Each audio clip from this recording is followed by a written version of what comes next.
সব হুঙ্কার জলে গেল পাকিস্তানের। এতদিন ধরে যে হুঙ্কার ছেড়েছিল পাকিস্তান, হ্যান করেঙ্গে ত্যান করেঙ্গে, অবশেষে সেই ভারতের সামনেই মাথা নোয়াতে হলো পাকিস্তান ক্রিকেট বোর্ডের। শর্ত সাপেক্ষে আইসিসি চ্যাম্পিয়ন ট্রফির হাইব্রিড মডেলেই রাজি হয়ে গেল পাকিস্তান ক্রিকেট বোর্ড পিসিবি।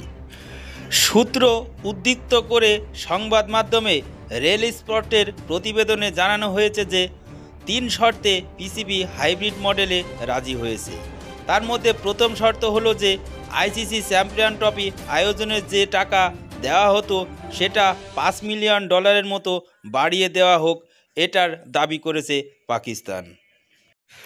2024 সাল থেকে 2027 সালের মধ্যে আইসিসির মুনাফার যে 5.7% মতো দেওয়া হয় সেটা বাড়িয়ে যেন ক্রিকেট অস্ট্রেলিয়ার সঙ্গে সামঞ্জস্যপূর্ণ করা হয়, অর্থাৎ মুনাফা প্রদানের অঙ্কটা 0.5% মতো বাড়ানোর দাবি তোলা হয়েছে।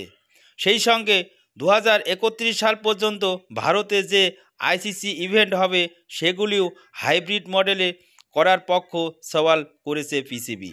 আর সেই শর্তগুলি যদি আইসিসি মেনে নেয় তাহলে হাইব্রিড মডেলে আইসিসি ট্রফি আয়োজন করার জন্য আপত্তি নেই পাকিস্তান ক্রিকেট বোর্ড পিসিবির।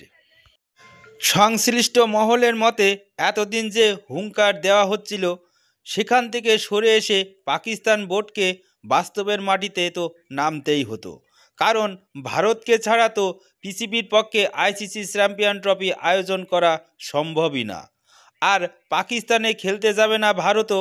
সেই পরিস্থিতিতে তাতে হাইব্রিড মডেল রূপায়ণের ব্যাপারটা এখন অনেক পরেরই ব্যাপার, কারণ 2026 সালে যে টি-20 বিশ্বকাপ হবে সেটা ভারত এবং শ্রীলঙ্কা মিলিয়ে হবে।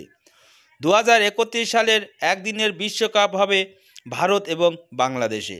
একমাত্র 2031 সালে চ্যাম্পিয়ন ট্রফি হবে শুধু ভারতে, সেটা অনেক দেরি আছে, ততদিনে পরিস্থিতির পরিবর্তন হতেও পারে।